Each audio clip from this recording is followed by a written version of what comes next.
Hello, and welcome back to Hope is Kindled, a podcast about stories that challenge us, heal us, and help us become who we were meant to be.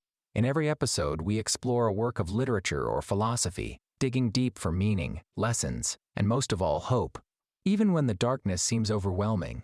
And today, that darkness is very real. Today, we enter the world of George Orwell's 1984. This episode is one of the most serious we've done, and that's saying something. 1984 is not a comforting book. It's a warning, a mirror, a cry from the past that echoes louder every day. But that doesn't mean it's without hope. As always, we carry light with us. Because even in a world of telescreens and thought police, of newspeak and vaporization, the human spirit still dares to whisper, "I exist." So, take a deep breath. This one matters. George Orwell, born Eric Arthur Blair, was a man shaped by contradiction. A British colonial officer who came to detest imperialism. A democratic socialist who risked his life fighting fascism in the Spanish Civil War. And a writer whose lung disease slowly destroyed him as he penned the prophetic 1984 in near total isolation on a windswept island off Scotland. He saw the cruelty of power firsthand, how ideologies, no matter how pure in theory, could twist into monstrous tools of control. Orwell didn't write 1984 to fantasize about the future. He wrote it to warn us about the present. The world of 1984 is one of complete surveillance, fear, and manipulation. It's not just the brutality of Big Brother that breaks people, it's the internal invasion, the constant rewriting of memory, the systematic erasure of truth.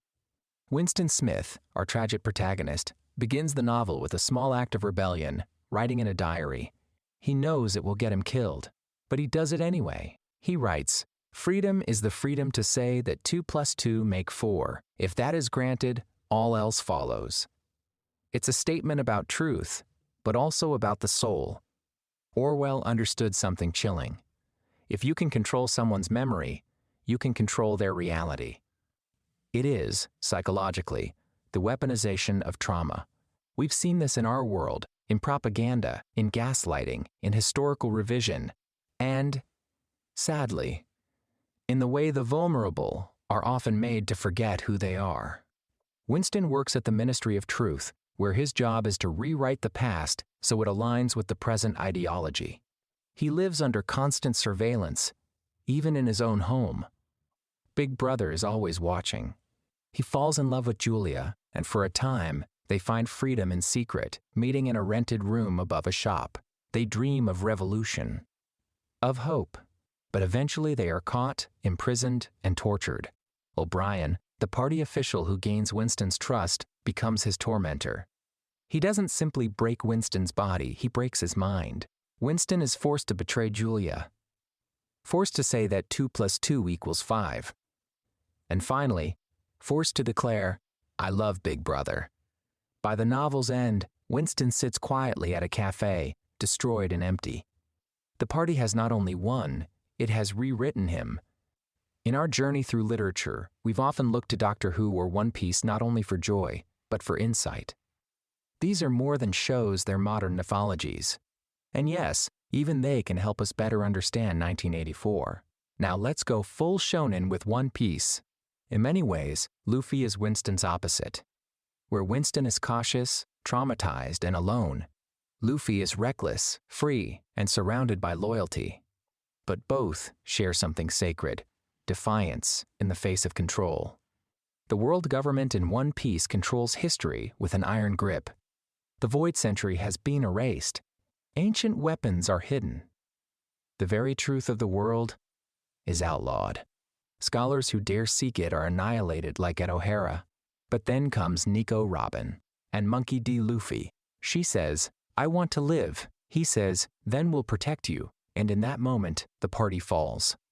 Not in 1984, not perhaps for Winston, but in spirit.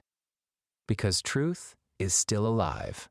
It is being carried forward by pirates, no less. If Winston is the man who dares to think a Luffy is the one who dares to live, they are both heroes in their own worlds. Now we must ask, what do we do with evil when we recognize it? How do we respond? But also, this is where Dostoevsky and other literary friends enter our discussion. In The Brothers Karamazov, Ivan says, "If the price of eternal harmony is the suffering of one innocent child, I reject it." It's a moral stance that echoes through 1984 and The Beast Below. The moment we allow one life to be crushed for the sake of order, be it the star whale or a frightened child in a ministry cell, we begin to lose ourselves. And so we return to that haunting idea: we must recognize evil and know what to do about it. Not with rage, but with remembrance. With resistance, with love. As we delve into 1984, it becomes impossible not to feel the weight of our past conversations bearing down with urgency and relevance. Orwell's chilling world is a culmination of warnings whispered through the works we've already explored. A nightmarish reality where memory is treason, love is subversion, and the truth is a tool of the state. We felt the first tremors of this warning with Kafka's Metamorphosis, where the very body becomes a prison, the family a surveillance mechanism, and words fail to bring freedom. Like Gregor, Winston Smith awakens to an absurd world that slowly dissolves his identity. In both, we are left to wonder, what becomes of the soul when it is unrecognized, unseen, or denied? With Dostoevsky's Brothers Karamazov, we explored the devastating cost of rejecting moral responsibility. There, Ivan's anguished cry, "Everything is permitted," resonated deeply. Orwell picks up this cry and codifies it into newspeak, where even thought itself is bent until it serves only power.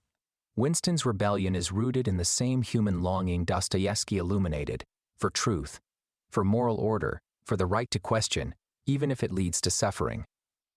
In Heart of Darkness, Conrad took us into the jungle, not just to critique colonialism, but to expose the savage void at the center of unchecked power. The horror of Kurtz mirrors the horror of Big Brother, the moment where a man believes himself the sole arbiter of truth.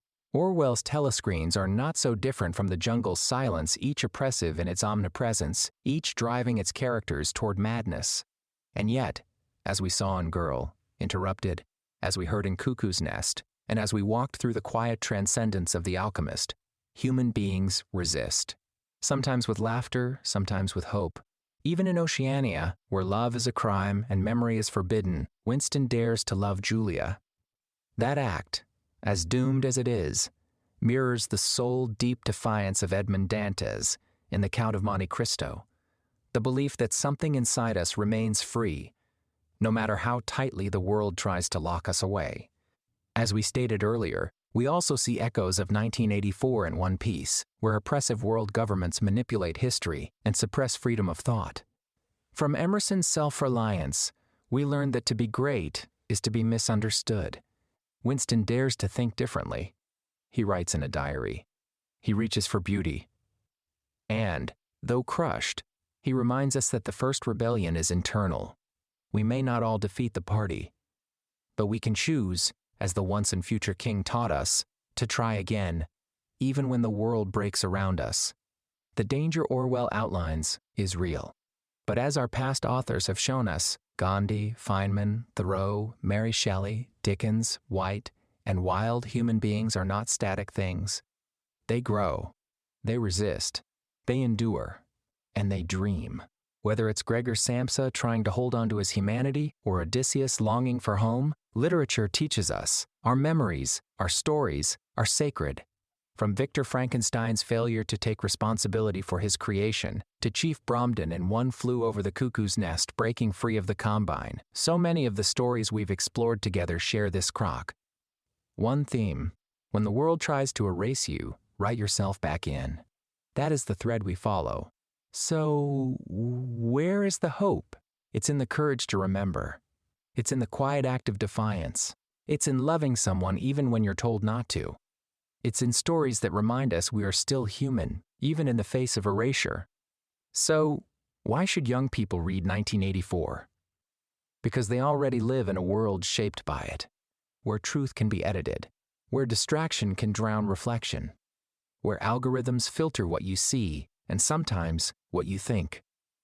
1984 is not just about totalitarianism. It's about apathy, about surrendering the self to noise, to conformity, to comfort. It asks you, Are you watching a telescreen? Or are you writing in the diary?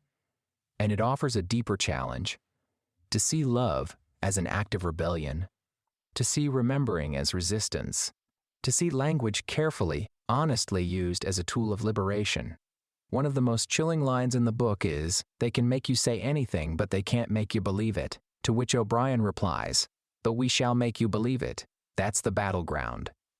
Not in the streets, in the soul. There's a passage late in the novel when Winston sits in the Chestnut Tree Cafe, broken and hollow, sipping Victory Gin. He hears the lyrics again, "Under the spreading chestnut tree, I sold you and you sold me." It's not just betrayal, it's annihilation of identity, of memory, of love. But it's not the end, because we are still reading, and 1984 survives, not as prophecy fulfilled, but as prophecy averted. We need to keep it that way. I can hear Mad Eye Moody yelling, constant vigilance in the back of my mind as I write. As long as we read it, teach it, discuss it, and question it, Big Brother never fully wins. This book is a mirror and a warning, but it's also a candle. A reminder that even in the darkest system, there is a man who dares to write down with Big Brother in his journal. There is a girl who dares to say, "I love you," and there is a reader, you, who dares to ask why it still matters. 1984 invites young readers to examine the world they inhabit, to be skeptical of systems that ask for blind obedience, and to value language and love as acts of courage. In an age of digital surveillance, curated realities, and rising authoritarianism, Orwell's questions echo louder than ever. It reminds us that truth matters. That thought matters. That kindness is never weakness. That memory is resistance. And that human dignity lies not in slogans or screens, but in the quiet choices we make to be real in a world that often asks us to be otherwise. Orwell's 1984 ends with heartbreak, but its warning is a gift.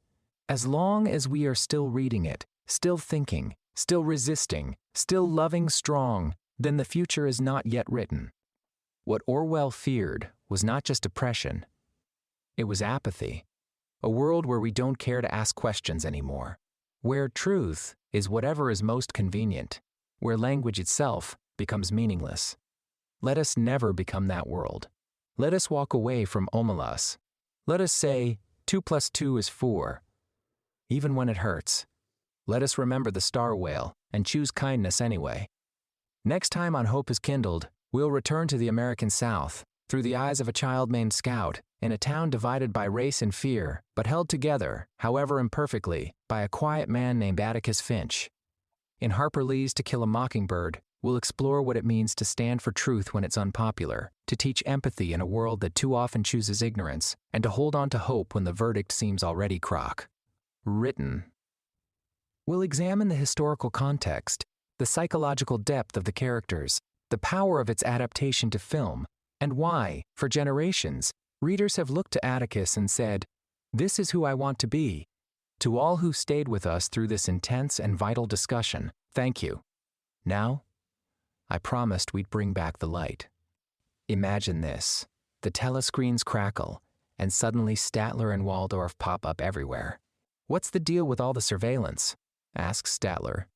"This show's so bad, even Big Brother stopped watching," chuckles Waldorf. They both break into their signature laughing duel. Cue Kermit, dressed like Winston, scribbling in a diary as Animal tears down a propaganda poster.